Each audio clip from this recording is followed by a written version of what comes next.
Now let's get started, shall we?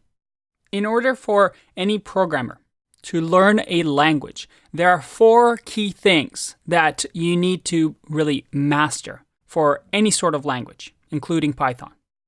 First are the terms of that language.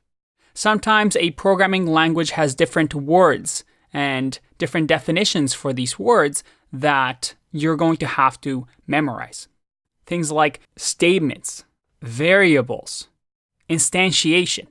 Really complicated sounding words, but you need to understand what they mean so that you can talk to other programmers. You also need to learn about a language's data type. That is, what sort of data can a program hold? You can think of it as values.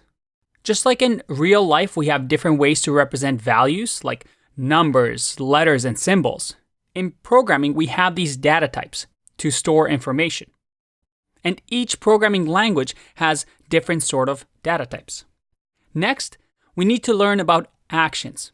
At the end of the day, all programming is a way for us to tell our machines, hey, store this data and then retrieve this data and perform some action on it. That's all it is, just using memory and performing some actions.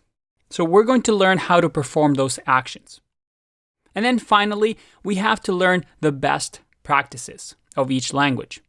There's good ways of writing Python code, and then there's bad ways. So that when we build our applications, our programs, well, we don't have a leaning tower like this, but we have a solid structure and a solid program.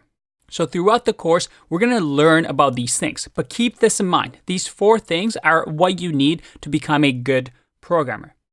And I want to start the basic Python section with the data types. So let's get started.